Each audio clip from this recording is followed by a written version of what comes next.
Hi, how are you doing? Good to see you again. Yeah, good. How are you? I'm doing good. I'm doing good. Are you able to hear me okay? Yeah. Let's see if I can change this over to there. I should be able to hear you through my interface now, I think. Okay. Sweet. Perfect. Thanks for willing to talk again. Yeah, for sure, for sure. Thanks for reaching out. Yeah, it's been, gosh, how long's it been since we last spoke? It was Halloween of 2021. Halloween of 2021. Was it on Halloween? Yeah. Wow. Geez, time has flown. I'm like, what year is it now? Right. Uh, cool. Wow, it's been like now we're like 3 years, if my math is correct, approaching three. Yep. Damn, time flies. What's been going on? What's new with you? Well, I don't know. I guess besides the continued interview stuff, I have Fire Emblem tattoos now. So Oh, heck yeah. Hold on. All right, I got it. Oh my God. Ah, that looks so good. it's yeah. My God, that's I have one on awesome. my shoulder, and then I have uh, a Lear arm. Hell yes. Are you just like starting to collect? Are your sleeves gonna be fully done? Uh, I mean, most of them are Fire Emblem characters, so maybe that'll just keep happening. Who knows? It might just evolve like that. Sorry if I feel like I'm in this weird like little misty escape. I think it's because I don't have enough light on me, but Oh, it looks fine. weird sepia tone coming at Am you from I still like one of the only people that has ever talked to you about Enshu? about Tenchu. Enshu and Muyo and Roji. Oh, yes, about Enshu. Yes, absolutely. I think even at cons over the past couple of years, I may have had one person mention it, Wow, which okay. I feel like I don't know. It's another one of those that I have to remember for the next panel that comes up to be like, I need to highlight that anime so that more people go out and like check it out. But yeah, it definitely seems to have slipped under the radar. That particular one. So yes. So far it's just you. and and like maybe one other person who got away who is holding the banner for Well, I Muhyo. know one other role of yours I really like that is also more underrated. I didn't bring up last time is in Token Ranbu. Yeah, I've had a couple people come up over the years who are they'll have like the beautiful art book from Token Ranbu, and man, that one is another that is just it was so gorgeous. Like the artwork for that is amazing. Um yeah, that's fun. Are they doing more of that? It seems like it was open to be expanded, but I don't really know for like how much the manga continues if it does. Yeah. Do you remember? Do you remember much about being? Because I've talked to David Vincent too. Do you remember much about being directed by him for that? Yeah, actually I think that might have been the first time I was directed by David. Um it's funny, some of the stuff when I was starting to get into it is all I feel like I was as much like, paying attention to the project as simply paying attention to what the hallway in the studio I've never been to looked like. If that makes any sense, like it's like being some of my first jobs working on those characters with Bang Zoom, there was a lot of anticipation, a lot of nervousness, a lot of I don't know that a lot of feelings around it in general as like a new experience, a new milestone in a way. Um, so I think my mind was on a lot of things. I do remember David talking about yeah, I think we started talking about things like I think Streamly was even in its nascence at the point, and he was very interested in, as he's always been, in connecting um, with fans as well. But that's like, talk outside of actually doing the story and whatnot. But Mhm. yeah, it was a cool experience. It was really cool. I was super stoked for that one. That was one of the few ones I actually got to watch in its entirety before we recorded it too, which Oh was yeah. yeah. I don't always have sometimes the anime is not out, sometimes we don't have access to it, or the time. But that one in particular, I got to watch the whole freaking thing, and I was like, this is super cool. I felt very prepared. Well, I know too that I think the last role that you had in our like the most recent role that you had in our last interview was in SMT5, and then of course you got to do more with that character Yeah, again. when they had the gosh, did they even call it a DLC or is it just like a total reboot of it? I don't know how they classified it. It was cool though when they kind of we get to revisit that and we're going back and picking up little additions to scenes that we had already done and it's like, "Oh my gosh, this is going back in time to the before like your decisions before you make some of those decision points and adding in that little texture and detail." Um yeah, that was a really cool project. Did I say that I mentioned at the time that I was able to voice some of the other demons within it? I think I voiced a Pale Rider, Oh, uh, cool. as well as gosh, there's one demon I want to try. He has a very, very guttural, vomitous voice, and I can't remember the name of the particular demon that it is, but a little fun. Not exactly Yuzuru, so Was yeah. it was it very involved when you became part of the Persona 3 remake too, or was that kind of just a general? Um, with um with my character, he was I mean, I was super excited to be a part of Persona. Funny enough, I didn't figure that one out from the audition. So when I got in and they're like, "You're in Persona," I was like, "What? Oh my God." Like I can't believe I had no idea. Kazushi Miyamoto, yeah. And so he is not necessarily not being as central a character. um it was very compartmental in the journey that Miyamoto takes, um which was fun. I think he's a fun character, and they craft they craft his own storyline within it.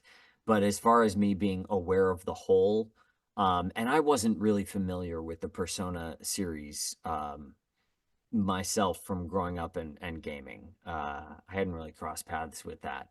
So it's not like I even had that to fall back on. So I was very much living in his world and with Val being able to kind of guide me through what we needed to get to.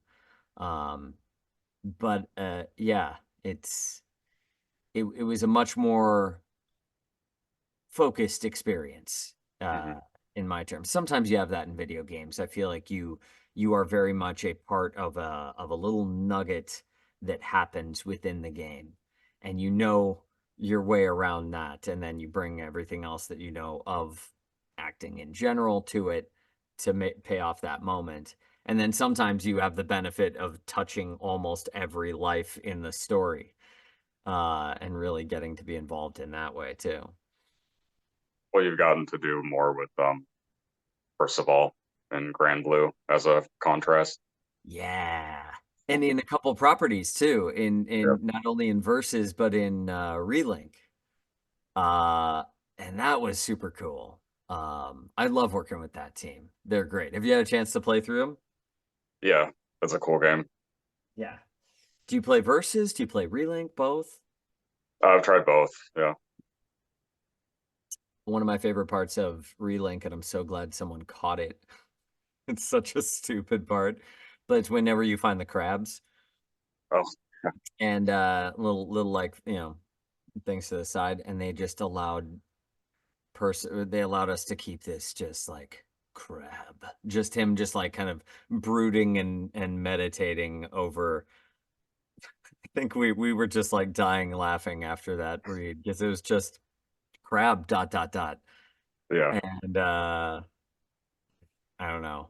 Something about that very much tickled me that this guy, this aspiring to be a king, aspiring to be this leader, and like so much weight and purpose in like all of the Granblue Game of Thrones behind him, at least in his particular storyline, and just this obsession with finding a wee vassal. Um, yeah, that one's been cool, and especially like the difference between the two going up in straight fighting game fashion in versus, and then a little bit of a different experience in relink. The other cool thing I should mention about that one is that the team, the lead writer on that for Percival, she is a huge Percival fan, and it comes through in the writing so well. She just like her love for that character and her attention to the detail in every line of Percival's character is really wonderful, and like kind of getting to be directed in those moments by her and getting to, I don't know, kind of share in that passion for a while. It was I love that. I love like getting to meet someone who's like really on board with the character, and then you can kind of see how that love comes through in the adaptation. Yeah. is it more? Can you relate to him at all, or is it more of just playing a character in that case? You mean relate to him more because of that? Just like relate to his character in general. Oh, in general. Yeah, I mean, like, not that I've necessarily had any kingly ambitions myself, but I like his sense of I love his sense of purpose. I mean, there are aspects about him that I definitely can relate to. Um, uh, and it probably strives a lot from that. He's a little more not a little more, much more proper in how he holds himself and how he views his destiny and his duty. He's maybe a little more lofty than I would ever get. I don't necessarily proclaim myself the Lord of anything, um, but but despite the time and again proclamations of it, there's something to that refined quality that I don't know, because I also I don't consider myself part of the nobility by any chance, but I tend to have a lot of diction. I like that, and I like so so it's kind of easy to fit into that character. I've always liked just fantasy stories as well, kings and queens and princes, princesses, like that whole heraldry. Maybe it's my British roots coming out, the half British ancestry in me that's like I long for a monarch somehow. So there's this portion of me that maybe is just intuitively drawn to it. I don't know if that's a thing that happens, but yeah, there's definitely a lot about Percival that I like. I also like that we got to take him in a bit more of that serious, pensive, brooding and yet dedicated manner, vocally as well, to that place, and it kind of allows you to sink into characteristics that you never really knew you had. Um, yeah, he's a cool one. I kind of wish there was a bit more Granblue love out there, but maybe it's just getting started. I think, it's hopefully with Relink and Versus, more people are going to start playing that franchise and and really like connecting with it. Yeah. It is also cool that with another big recent character and with Zhao Cho that you get to just like use your natural voice. more Yes. or less. No, finally. Yeah, I can't seem to escape fire type characters either. I gotta say, I Percival, Jiao Cho, Rengoku, like fire, fire, fire. Jiao Cho is even like, hot pots everywhere, tons of food for healing and for medicine. Yeah, I'm very stoked to be jumping into Honkai. And it's in what, 3 days that Oh, the right. new character drops, I think, from the time of this filming, depending Mhm. on when this goes up. Um, I'd been auditioning for Honkai for a while, and Jiao Cho just seems to be the one that I was able to connect with. And you're right, it being more of your regular vocals certainly helps. It's freeing in a way to allow you to explore a lot of the ins and outs and intricacies. And I think there's a lot of cool story coming up on the Lawfu. So I'm excited to see what people think of it and to get to finally have a Foxian on their team should they pull for him. Should he fill the nihility debuff slot that they need. Is it easy for you to connect to him too, at least based off like what we know so far? Yeah. Yes, I would say so. Gosh, I can't really speak to too much of his character without spoilers, but there are layers to him, and that I like of any character. Uh, and I think that the writing in Honkai has supported that on many occasions, and I don't think it disappoints in any of the upcoming story as well. Um, so yeah, I like a character that and I mean, people have even like kind of called it out. You see those kind of closed eyes and the soft smile, and then the occasional on the alt when they open up and there's something quite a bit darker behind. A character like that who's, you know, been through things or maybe has things to again, let's just say layers. Do you Do you all, play as well? Are you? yeah, it's cool that it's more of a turn-based game. Yeah. I'm still a little fresh and so I'm getting myself up to speed. Um yeah, the turn-based system I think is neat, especially as just like that contrast towards the constant battle of Genshin. Um I like the strategy of it personally. I do like myself some strategy games. Um so yeah, I need to get on it though with learning it.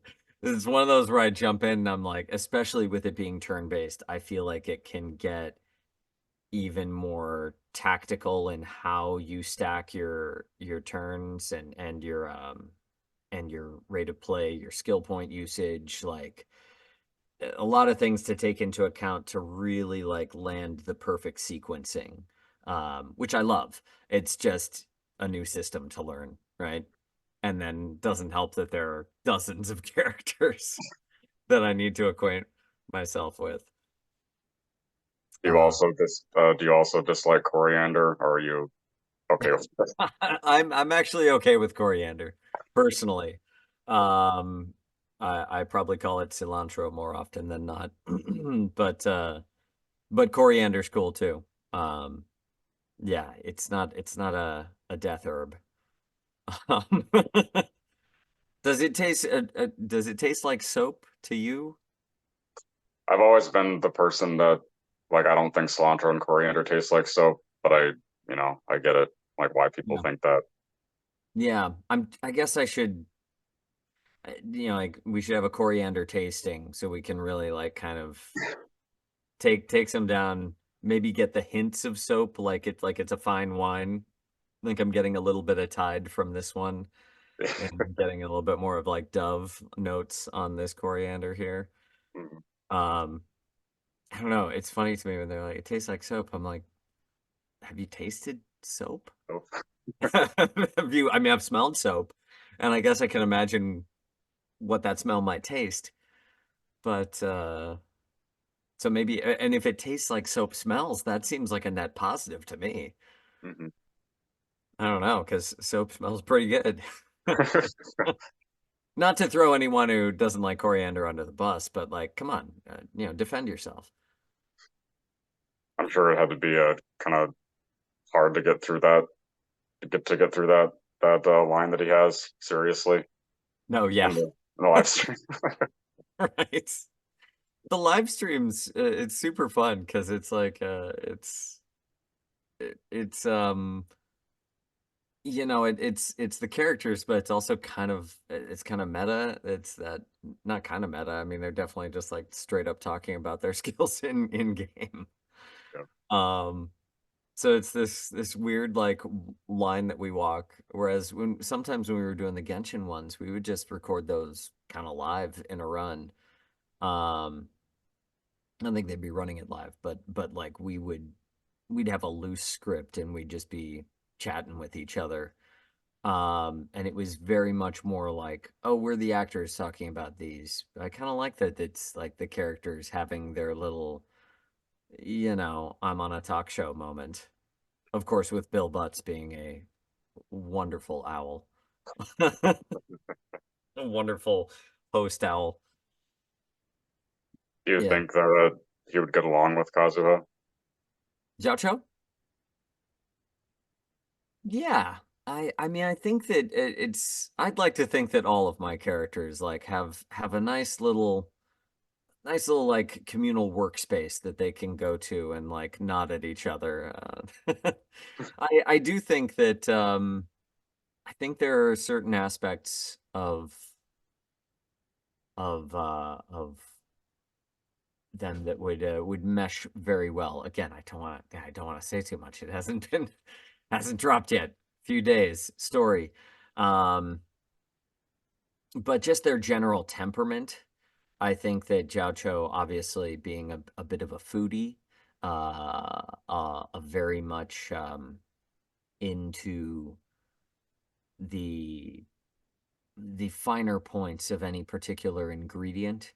I find that that's something that Kazuha, especially with that his heightened senses in general, that heightened sense of smell, of taste, of sound, um, especially in the culinary sense, I feel like they would mesh together very well. Like they would that's where their friendship would really blossom is in the kitchen. I don't know how Yeah. much cooking Kazuha would do, but I feel like he would just appreciate the aroma and Jiao Cho's aptitude when it comes to that. Um, yeah, and I think they'd be a good pair, especially kitchen based. Do you plan on streaming the game at all once it comes out? Um, gosh, I haven't streamed at all still. Um, but I wouldn't be averse to, and I would even love to jump onto some other folks' streams and hang out with them. Especially, I know a lot of folks are more established and have already been streaming.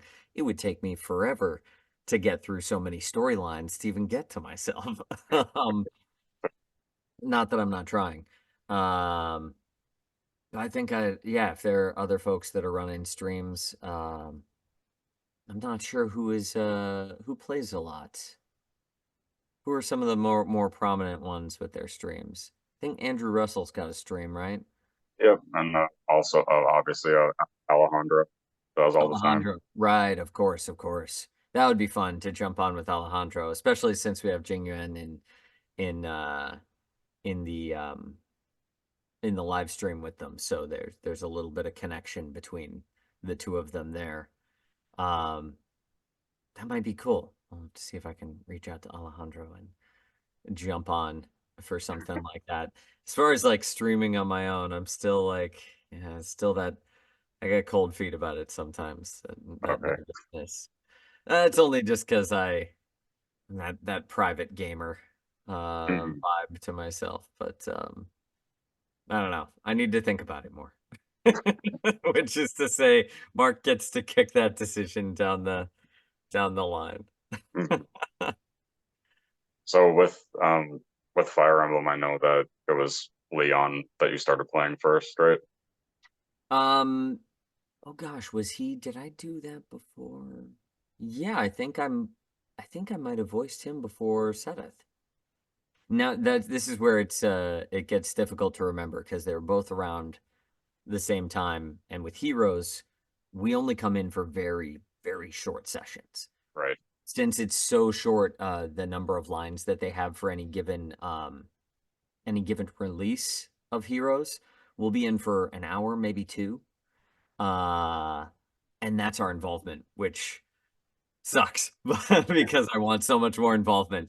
And the thing that's cool about Leon is that we get to keep on coming back and back and back. And so I really feel like I've done a little bit of a session with Leon, but I think I might have run him first and then jumped into Seth. Don't have the exact details. If not, they're like very close together. Which has been your favorite alt or portrayal of him to do? Um, oh gosh, let's see. You know, I don't know. I think actually like Leon, like his younger self. Um, there was like I think a little beach version of his younger self where he has it's just knowing what happens to him, knowing where he ends up. It was I remember that session being really cool to visit the more hopeful, youthful side, kind of a side of him before the weight of the world kind of crushes him a little bit, the weight of the decisions that have been made, before he kind of allows that to tear at his soul a bit more. um you can see you get to like kind of take away some of that, and there's the hope of that, of that friendship, of those relationships that he has in a more pure manner, like a little deconstruction of him. um yeah, I really like that. I kind of still keep my fingers crossed for like a larger expression of his full character and all those characters. And I don't know if they would do a remake. It would be nice, even if they did a remake, if they fleshed out stories more, like made it a larger game even. So yeah. How about you? Did you have a favorite of them? I mean, the younger version of him is cool too. And then the possessed version, you did amazing on that. For Midas? Yeah. Yeah, Yeah. Yeah, thanks. I feel eternally lucky and grateful that they have allowed me to jump in on all those iterations. Yeah. Yeah, I'm I love a good possession. I'll tell you what. Whenever you can take a character and really like take them through the paces to all these different places, to all the different things, I think it's cool. I think it's so cool. I don't know. There's so much more to anyone. I mean, it's great to have a character that we're like, ah, yeah, we like that guy or girl, and that, like that's whoever that person is, that is their thing. And you fall in love with that, but then to like play at the boundaries of their experience, it makes them that fully fleshed out human, lizard, whatever you happen to be playing. is the is the Famordius version, is that pretty much like the basement of your range? Yeah, without like modification, it's although I don't know, it's funny. The more I've been voice acting, the more I've been doing video games, especially. I even feel a little huskier today too. But like I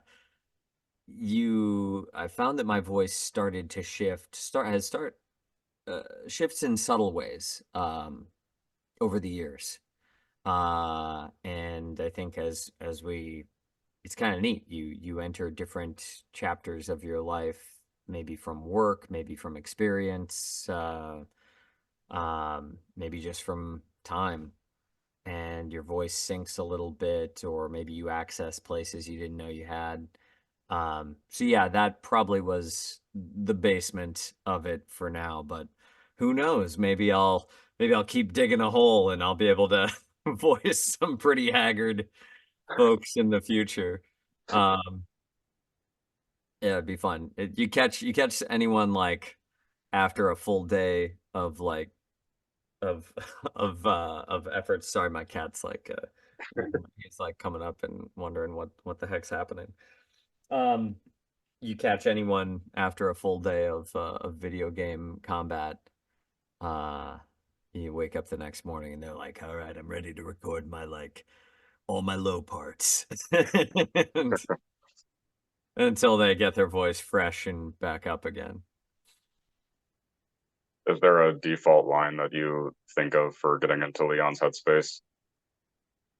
Um, it really depends on where they're going. Gosh, sorry, I'm gonna look up some of the ones from his there's some of the ones from his original, because mostly what they'll do to play us in is that they always start with like a baseline of what we originally did. So a lot of times they will take us back to that original Leon voice print for the most part, and they start there to kind of be like, here is your baseline. Here's where we came in. Here's what we established, so that you always have that sort of like touchstone that you go back to. And then from there you make adjustments. Oh gosh, I can't remember. I feel like it's something that he was saying about Erica and Ephraim and feeling very sad about his life. Oh gosh, I can't remember the one that they always need to they always play. Uh non sequitur, but maybe similar and representative of it. In Welcome to Demon School, Iruma-kun. The only reason I remember this line is because it's a ridiculous freaking line, and they play it every time. And it's for Kamui Kaim, and Kamui's a little bit of a he's an owl who is maybe a little bit too um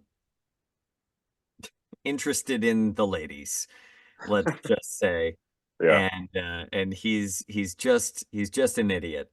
Um and he has this interesting little funny story arc. I ultimately find him to be this really foolish, hopefully harmless owl, um, who is desperately trying to be a gentleman, and of course, being a young boy owl fails. And they played this thing where it's always like, "Ladies, may I fly by your side?"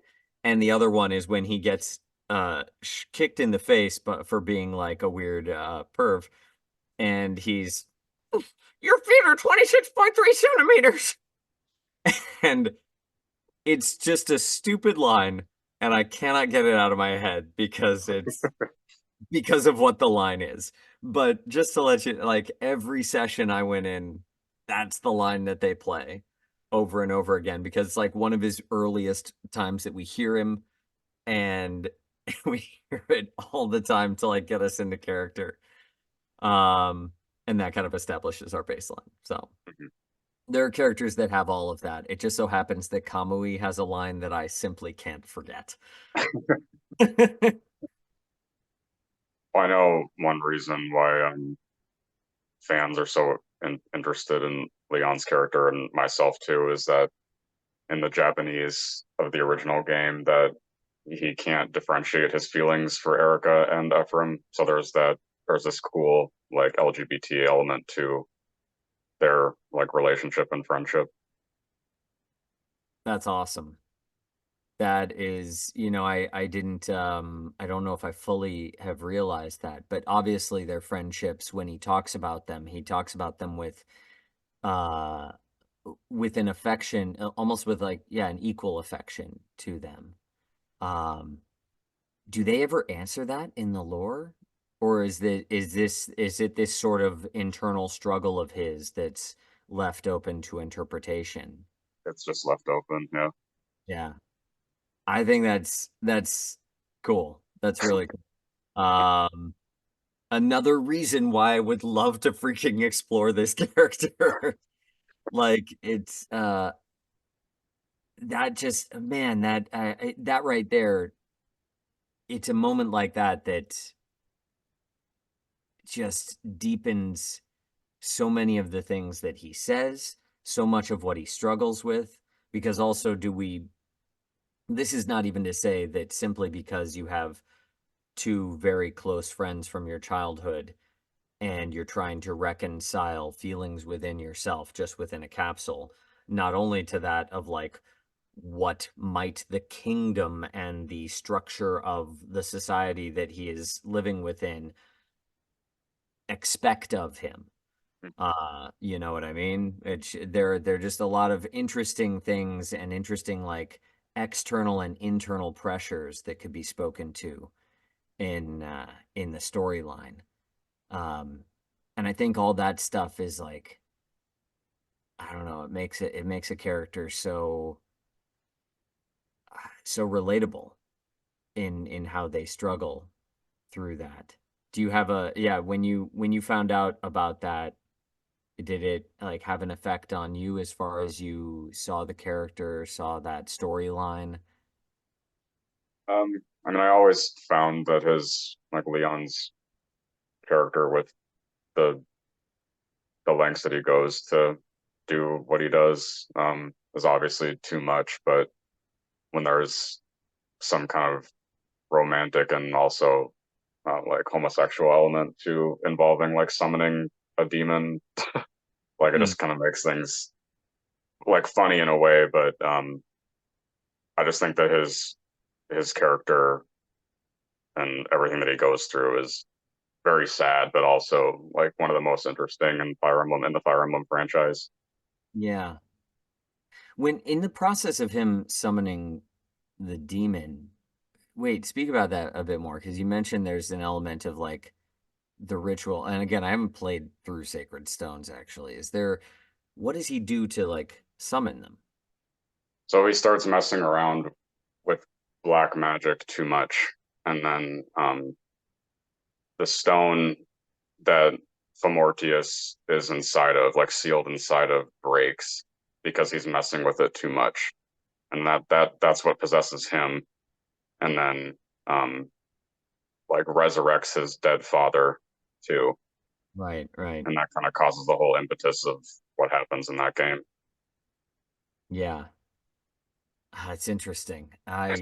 Yeah, there's, huh.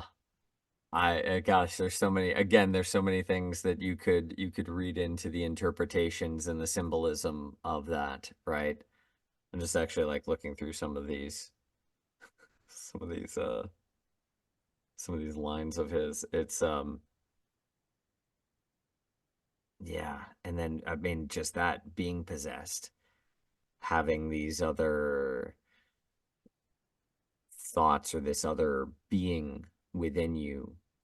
Um, I don't know. There's one of the things that really like drew me to and draws me to projects in theater when I was growing up all along.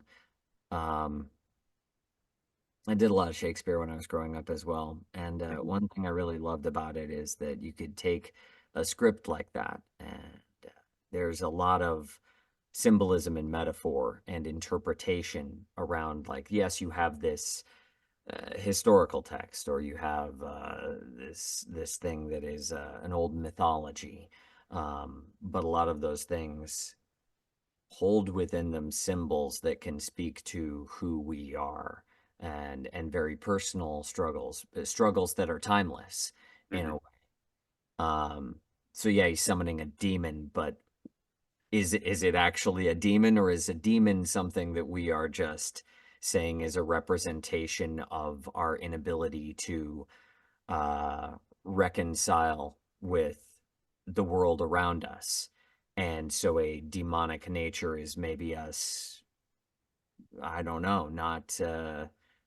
kind of becoming possessed or obsessed with a thing instead of related, keeping something pent up inside, literally pent up inside of you until it takes over whatever that is that you haven't been able to like let out.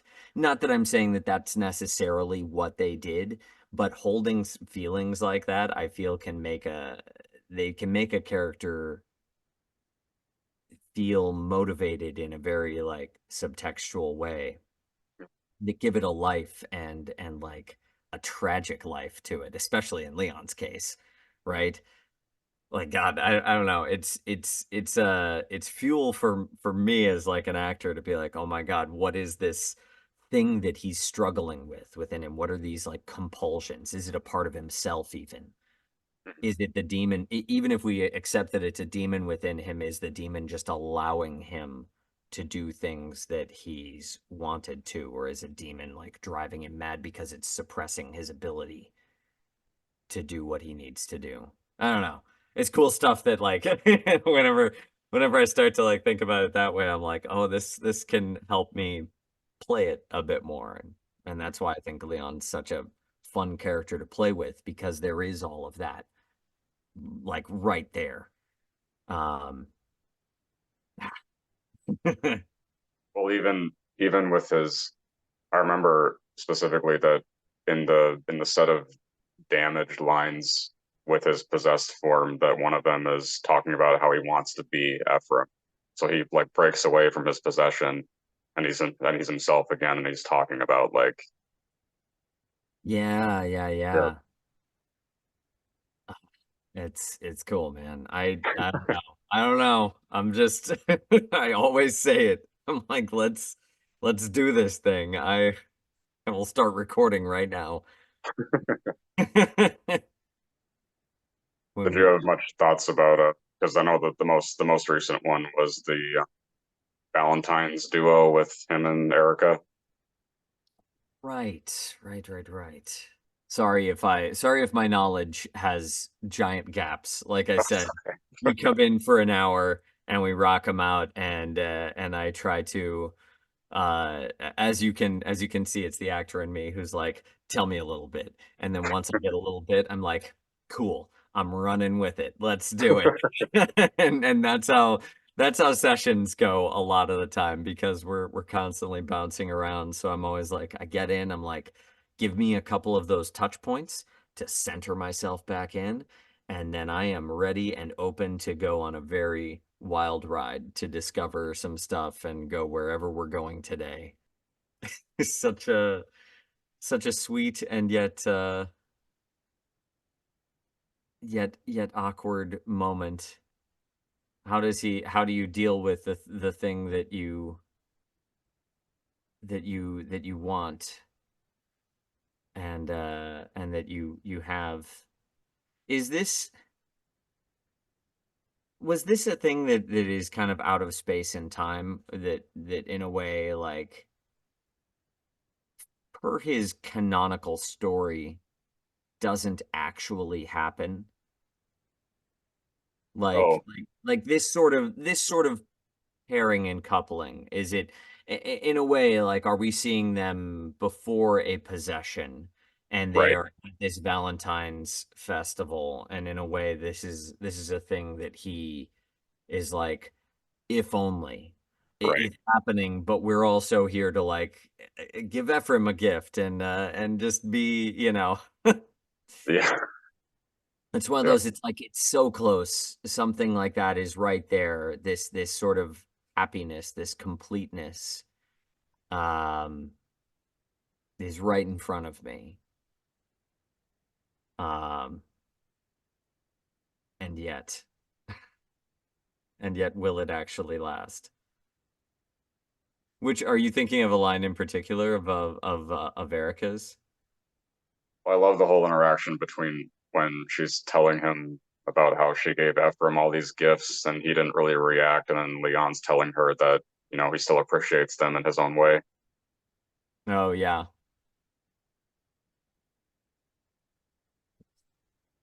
Oh my gosh. That might, I don't know if you hear him. That's my little boy Marley. Um, Gift of some for sure. Yeah, Ephraim. Hopefully, no one takes advantage. Ephraim surely won't turn down a festival gift. Hopefully, no one takes advantage of that fact. Huh. A chance to express your true feelings. Yeah, it's almost like you want to be there at the festival and be like, how does this play out? How do you want Yeah. to see the rest of the festival play out with them?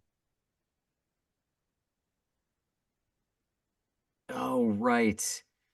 This last line where he's like, I'm also grateful forever to you. Oh my God. Just stuttering and tripping over himself. Yeah, my heart for this guy. Like, there's so much. I also, I don't know. Growing up, I was, yeah, I was just like kind of hopeless. I didn't know how to talk to people that I liked. I didn't know how to interact in that way. I was always like extremely polite as a kid, or trying to be, and I didn't. I don't know. I had this naivete about me. Definitely was the person who was always like, and whenever I would like get closer to a friend of mine, they would always be like, "Oh, you're such a nice person. No one's gonna date you now, but later in life." Yeah. It was constantly fed the line of like, "Oh, not now. No one wants this now, but later you'd be great." And I lived with that a lot. I don't know. And you know, we all have different personalities. That was my experience. And yeah. So I think like Leon's awkwardness in those moments, it seems so easy to get in touch with, you know. It's very much like, "Oh, I remember this." I very much remember this. And especially like looking up to even Ephraim's character as well, you know, looking to someone who's like someone who has it all in a way. And then on top of that is not necessarily anyone you can be mad at without also kind of being a dick yourself, you know? So I mean, that's another thing that's maybe a little more personal to I've never really even talked about that, but but here we are. Um Yeah, gosh, youthful, youthful romance or just even relationships, not even romance, just connection was it's difficult. It's difficult for all of us. Which Well, is again why I think a character like this can be so relatable to all of us. mhm. I was Yeah. gonna say that um, Reed seems like it's just more of a confident version of yourself. Creed has got a lot more, yeah. Creed doesn't have any of these issues. Um which is yeah, it's fun. It seems like everything's so much easier for Freed. And yeah, Freed I think is like the days after in high school after I'd like get out of gym class for a while, like get out of the weightlifting class and I started to be like, yeah, okay, I just hung out with people. I just did this thing and I'm like everything's fine. Those moments when everything was like copacetic. Although probably later on, Mark, uh maybe my personal experience into like my mid 20s, I'd say, is when I feel like I personally encountered aspects of Freed in myself. Leon, that was my childhood right there. Like he's my childhood. Freed is more of like probably around 25, somewhere around Okay. there. I started to embrace a bit more of my confidence. Um, it took long ass time. And even then it still took time to like embrace that aspect of myself. Huh.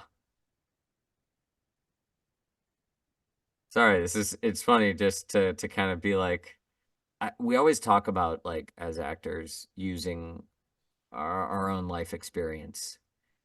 But I kind of like this practice of like connecting the dots back because I can't tell you like cool, I was thinking of this point in my life when I got off of this job or whatever, or ended up in this place at this Mhm. age.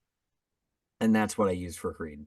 Maybe someone who's way more like conscientious might have.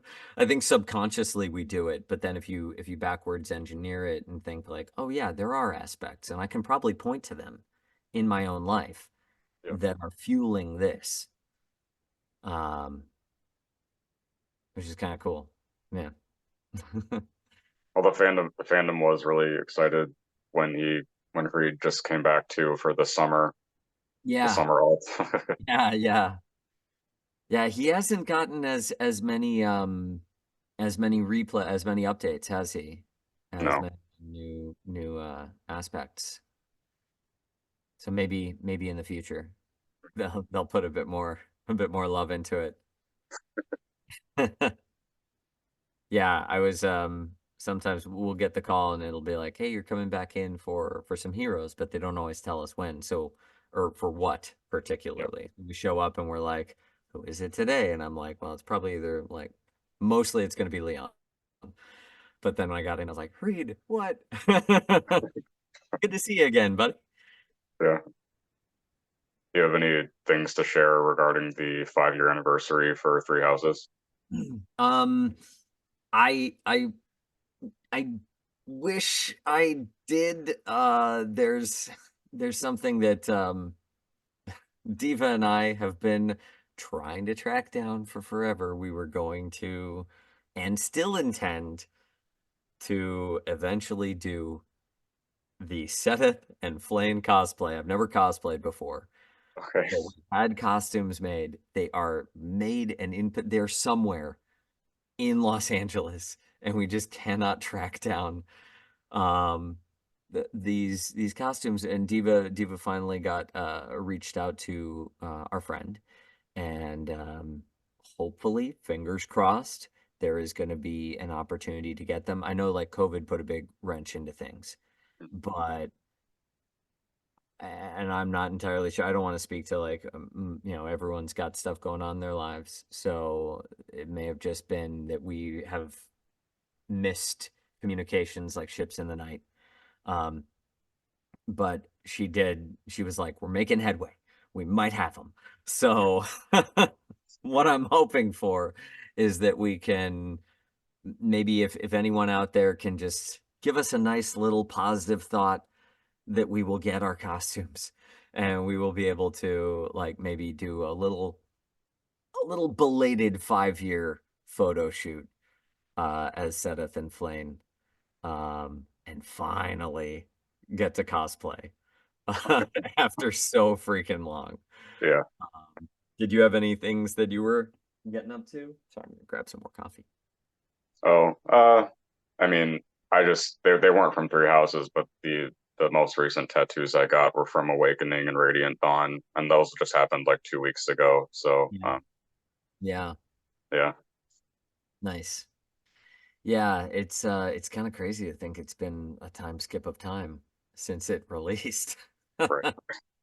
It flies. I gotta say the last con that I was just at, which was Kineticon, um, I had seen, in going to certain conventions that, there weren't as many folks coming up about Fire Emblem. Um, obviously a lot of other things are in the forefront of our minds. But I gotta say, at Kineticon, I saw so many Fire Emblem fans. Oh, Just cool. this sort of like resurgence of it. People coming up wanting to talk about Fire Emblem, wanting to, get art books signed or just have a chat about it. The Seth cosplayer who was really fantastic. Um, yeah, there was just a lot of love for it, and I gotta say, from some of my other appearances, I wasn't quite prepared for it.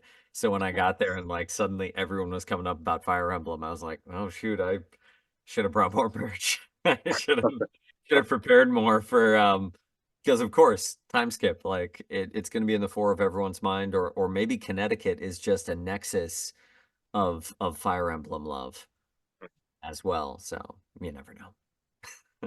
I'm kind of surprised that you haven't been here for this, like for a con yet. That I haven't what? They haven't been up to Minneapolis here for a con yet. Yeah. Are you in Minneapolis? Yeah. Fun fact, I got stuck there on my way back from Connecticut. Oh, okay. My flight got delayed and I was stuck in Minneapolis for a couple days. Um, uh, but luckily my brother and sister-in-law live there in kind of like south of Oh, Minneapolis. yeah. Uh, yeah, whereabouts are you in relation to the city? Southeast, northwest, somewhere? Oh, I'm just like 25 minutes east of downtown Minneapolis. So Okay, okay. Oh yeah. my gosh. We were so very close. I wish I was aware. I would have reached out. We could have grabbed a cup of coffee or something. Oh, so yeah, that would have been fun. Next time I'm up. Um I've had with cons, it's yeah, some of them getting an invite to a particular con can be elusive, it Yeah, seems. So I don't know if there's stuff local to Minneapolis that's good to like have on my radar. Is there a yeah, particular yeah. local convention? Well, the main one for the state is Anime Detour, and that's like every spring. And then The detour. Okay. the really big one is Twin Cities Con, and they have like all kinds of people, but they normally have like a bunch of anime people, and that's always in the fall. Right, So right. I will have to put it on my because like there, Chicago, like all up in the northern middle part of the country, I feel like I've just not been able to get there. I got to yeah, Detroit in December of last year for like a 1 day signing at First Form Collectibles, which is super cool, great place. And they're opening a shop down in Toledo as well. Um, so I was able to be near-ish, but it would be certainly nice to like make it over to Minneapolis, Chicago area, anywhere around there. I think it's a really beautiful city and nice place. So, yeah, well, next time I'm gonna put it on my list. And if I find myself out there, we can connect then. And yeah, well, I suppose that like Honkai is the most recent safest thing you can talk about that you're part of. most recent safest, yeah, well, yeah, I think that's the most recent announcement. I'm working on another game right now that I can't actually talk about, but it's another motion capture title. So I was super excited about that. I got to shoot some mocap over the past few weeks. So Okay, whenever I do get to let folks know about that, I certainly will, but I'm always excited to be in the volume and doing more of that. But yeah, this year's been cool. There's another really fun project that I'm working on, and I gotta say, it's some of the most fun I've had in sessions for a while. Just like laughing with people and improving around things, and can't always get your improvs into the project, but we can always have a good time behind the mic. Um, very excited for that one because I think it's a fun character and it's going to be a fun game. So. Yeah, I'm looking forward to being able to talk about some of the projects that I've been fortunate enough to be in. Oh, I guess some of the stuff that I can that no one really probably knows about me, but I'm excited about, and I need to actually like kind of tweet some of these things out.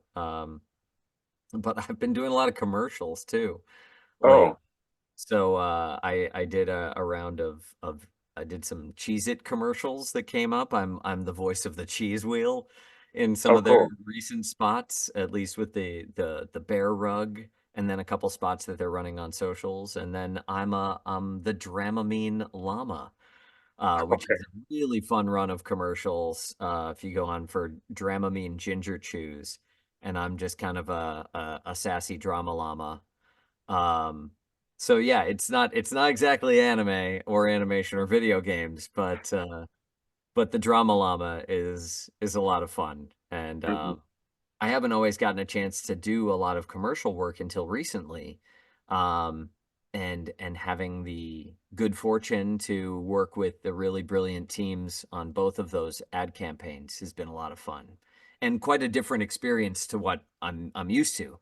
Yeah. Um, very grateful for it and like especially I mean both teams, but you know the most recent one that we did was the Dramamine spot for in like an elevator, and it was just fun. We were just again improvisation, just rolling off a bunch of different takes and trying to sculpt the best ad that they could, and there's almost too much to say as that dumb llama, and I love it so much. So yeah, those are worth a check out. Uh trying to think if there's anything else that's been going on that I can actually talk about. uh yeah, I don't know. I mean, since we last talked, I got married. So, you know, that's a Oh, thing okay. too. Yeah. Congrats. Thanks. I got married at the beginning of the year and it's been wonderful. I mean, Kelly and I have been together for 9 years now, so it was kind of inevitable, but it's nice to make it official. Right. Um, and I say inevitable in the nicest way possible. We both knew we were kind of like, oh yeah, well, of course we're doing the thing, Mhm. and then actually getting a chance to do it and you know be there with our families and and honor our two fine little furry gentlemen who unfortunately passed away since I last talked to you as well. Okay. Um, my cats Ashi and Haku. Um, but we got to make them a part of the ceremony as well since they're like our children. Mhm. And now we have our two new cats that we adopted, Marley and Vesper, and Okay. they're little tuxedos and Here. love them very much as new members of the family. So yeah, I mean that's kind of the quick and dirty rundown of my life. Well, I was saving this until like towards the end of the conversation, but I had I had a little thing that I made up of an interaction between Kazuha and Jiao Cho. If I put it in the chat, Oh my gosh. if you'd be able to read it. I'm Let's see. Sir Jiaocho, is the reason you have such disdain for coriander because it tastes like soap? Halt your tongue. Such an evil herb shall not be mentioned.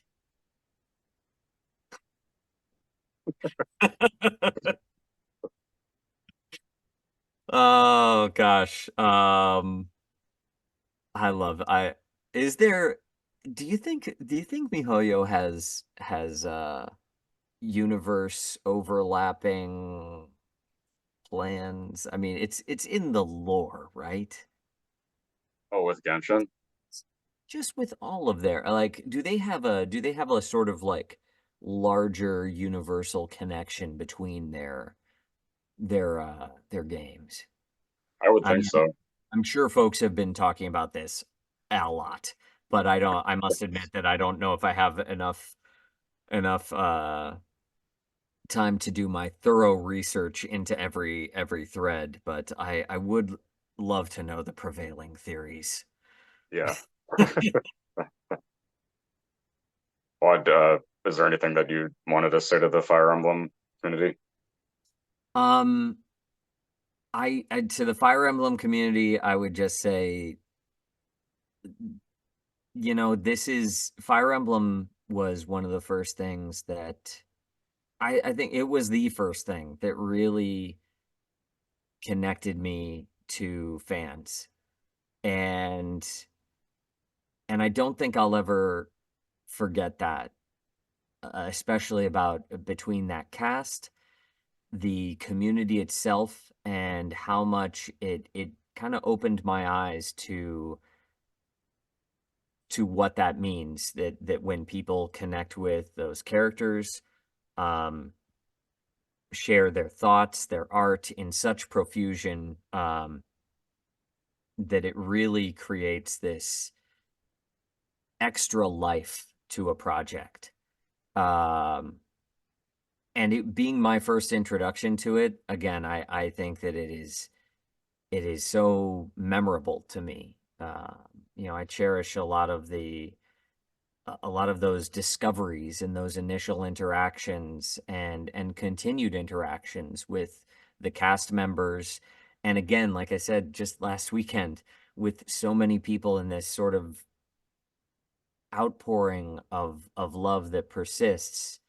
Um, so thank you. Thank you for being fans of Fire Emblem. Thank you for letting me be a part of the Fire Emblem universe. And I hope that I get a chance to continue.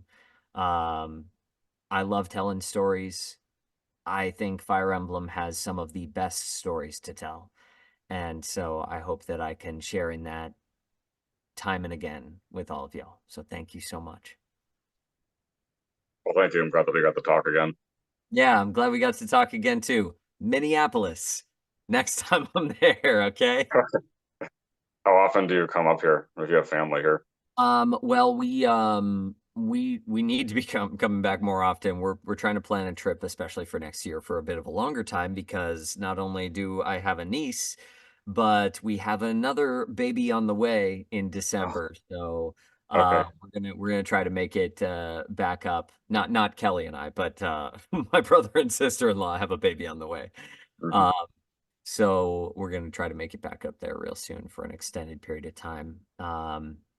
Yeah, right now we're probably like hovering at like once a year, but we need to up that number a little bit and get up there more often. So I will let you know.